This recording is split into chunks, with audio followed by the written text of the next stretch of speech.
Well, today we continue our series on how and why you parents out there should make sure you start saving now for your children's higher education, because college pays, and so does an early start to savings. And back with us is Mr. Richard Ellis, Executive Director of My 529. Thank you so much for being a part of the show. Montel, it's such a privilege to be here. Sure. Look, let's reinforce, the benefits of 529 program. Well, 529 plans are set up by Section 529 of the Internal Revenue Code, like a 401k or an IRA contribution. The key to it is they're a tax-advantaged way of saving and investing for your child's future education expenses. We defer the federal state income tax, and so when you pull that money out for qualified education expenses, you don't ever have to pay tax on this investment. Oh, that's great. Come on now. That brings up a good point. You're based in Utah, right?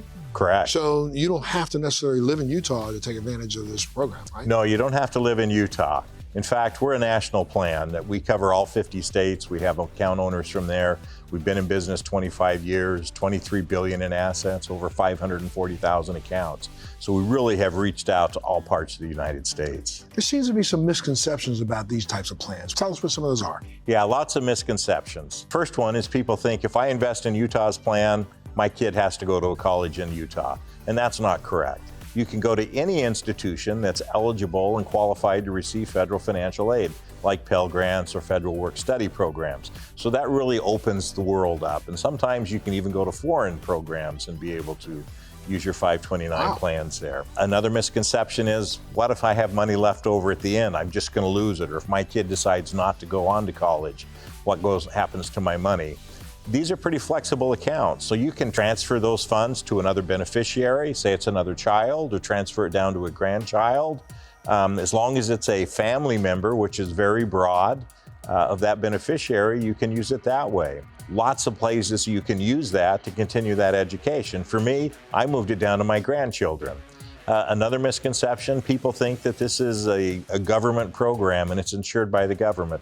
It's not. We're selling a security, a municipal fund security, and it could lose value. Now, the beauty of it is, given time, 18 years if you start early, the magic of compounding works, and hopefully that account will grow and you won't have to spend near as much on college. You can contribute and those earnings will help pay it. That's great. Well, you did mention something about tax advantages. Expand on that a little bit. Well, the great tax advantage, again, is that you don't have to pay federal and state income taxes as the account grows, and you won't have to pay it if you use it on qualified expenses. The other advantage for Utah taxpayers, we have a tax credit up to certain limits that if you contribute to the plan, you can have a tax credit when you file those Utah income taxes. There are several plans in the country that have credits or deductions, and so investors should always look at their state plan to see if there's a greater advantage to invest in that plan than Utah's plan. But quite often, Utah, our fees are low in other ways that make it advantageous. Low fees are always advantageous, but how do you get this thing started? How can you start your own 529 plan? So at our website, my529.org, you can find all the information you need to learn about My 529, how 529 plans work, open an account online. You just input the information, takes about 10 minutes. You have to make an investment selection. That's probably the hardest part for people, is deciding what am I going to invest in, and we have several options. We have ones that are designed for when the student will enroll in college. You can pick a year, like a target date fund for a retirement plan.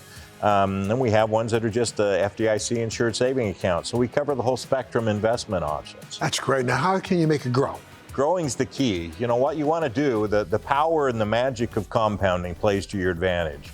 So we always say open it as early as possible for the child. As soon as they're newborns is a great time to start. But today, even if they're 15 or 16, is a great time to start. The key is to be consistently contributing. When you open the account, set up an automatic contribution that comes straight out of your savings or checking account. Where can people go if they want more information? Go to our website, my529.org. They can learn all they need to, and they can open an account online. And the key is start today so you get those 18 years of compounding working in your favor. My goodness, thank you so much, sir, for being here today. Looking forward to that last installment. We got to take a break, but before we go, make sure if you want more information, you go to our website, thebalancingAct.com. We'll be back right after this.